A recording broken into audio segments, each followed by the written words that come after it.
പണ്ട് പണ്ട് ഈ പാവപ്പെട്ട മനുഷ്യന് കുറെ കുട്ടികളുണ്ടായിരുന്നു. എല്ലാത്തിനെയും വെച്ചാൽ ഒരു അംഗനവാടി തുടങ്ങാം. കുട്ടികൾക്ക് കൊടുക്കാൻ ഭക്ഷണം തേടി നടന്ന് പോയപ്പോൾ ഒരു പിശാച് പ്രത്യക്ഷപ്പെട്ട് അയാളെ സഹായിക്കാമെന്ന് പറഞ്ഞു. പക്ഷെ അയാൾ വിശ്വസിച്ചില്ല. അയാളുടെ കയ്യിലേക്ക് ഒരു വാൾനട്ട് വെച്ചു കൊടുത്തിട്ട് ഇത് കയ്യിൽ വെച്ച് എന്ത് വേണമെന്ന് ആഗ്രഹിച്ചാലും കിട്ടുമെന്ന് പറഞ്ഞു. പക്ഷെ തിരിച്ചിങ്ങോട്ട് എന്തെങ്കിലുമൊക്കെ എടുക്കുമെന്നും പറഞ്ഞു. അയാൾ അത് കാര്യമാക്കാതെ അതും കൊണ്ട് വീട്ടിലേക്ക് പോയി. അയാളുടെ ഭാര്യ പിന്നെയും ഗർഭിണിയായിരുന്നു. കുട്ടികൾ വിശന്ന് കരഞ്ഞപ്പോൾ അയാൾക്ക് സഹിക്കാൻ വയ്യാതെ ഞങ്ങൾക്കെല്ലാവർക്കും ഭക്ഷണം, ഡ്രസ്സ്, വീട് വേണമെന്ന് പറഞ്ഞു. അപ്പൊ തന്നെ അവരുടെ ഡ്രസ്സൊക്കെ മാറി പുതിയതായി. അപ്പുറത്തൊരു വീട് പെട്ടെന്ന് പ്രത്യക്ഷപ്പെട്ടു. അതിന്റെ ഉള്ളിൽ നിന്ന് നല്ല ഫുഡിന്റെ മണവും വരുന്നുണ്ടായിരുന്നു. അവരെല്ലാരും അതിന്റെ ഉള്ളിലേക്ക് പോയി ഭക്ഷണം കഴിച്ചു. വീട് വലുതാവാനായി പിന്നെ ആഗ്രഹിച്ചു. അങ്ങനെ വീടും വലുതായി. ദിവസങ്ങൾ കഴിഞ്ഞു. ഭാര്യ പ്രസവിച്ചു. അന്ന് രാത്രി പള്ളിയിൽ നിന്ന് 2 അപ്പൂപ്പന്മാർ അവരുടെ വീട്ടിലേക്ക് വന്ന് ഒരു ദിവസം ഇവിടെ താമസിച്ചോട്ടെ എന്ന് ചോദിച്ചു. അയാൾ സമ്മതിച്ചു. അന്ന് അത്താഴം കഴിച്ചുകൊണ്ടിരിക്കുമ്പോൾ പിശാച് വീട്ടിലേക്ക് വന്നു. ഇളയ കുട്ടിയെ എടുത്തോണ്ട് പോവാനായി. 2 അപ്പൂപ്പന്മാരും പറഞ്ഞു, ഞങ്ങൾ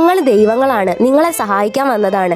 അവിടെയുള്ള ബ്രെഡ് എടുത്തുകൊണ്ട് വന്ന് ഈ ടേബിളിൽ വെച്ചോളൂ, എല്ലാം ശരിയാവുമെന്ന് പറഞ്ഞു. ഭാര്യ ബ്രെഡ് എടുത്തുകൊണ്ട് വന്ന് ടേബിളിൽ വെച്ചു. പിശാച് വീട്ടിലേക്ക് വന്നപ്പോൾ ബ്രെഡ് കഥ പറയാൻ തുടങ്ങി. ഒരു വിത്ത് കുഴിച്ചിട്ട് ആ വിത്ത് വളർന്ന് വലുതായി. അതിൽ ഗോതമ്പുണ്ടായി. ആ ഗോതമ്പ് കൊയ്തെടുത്ത് പൊടിച്ച് വെള്ളം ഒഴിച്ച് ചൂടാക്കിയാണ് എന്നെ ഉണ്ടാക്കിയതെന്ന് ചരിത്രം പറഞ്ഞ് കോഴി കൂവി സൂര്യൻ ഉദിച്ചു. സൂര്യൻ ഉദിച്ചപ്പോൾ തന്നെ പിശാചിന് പുറത്തിറങ്ങാൻ പറ്റിയില്ല. അങ്ങനെ ആ കുടുംബം രക്ഷപ്പെട്ടു.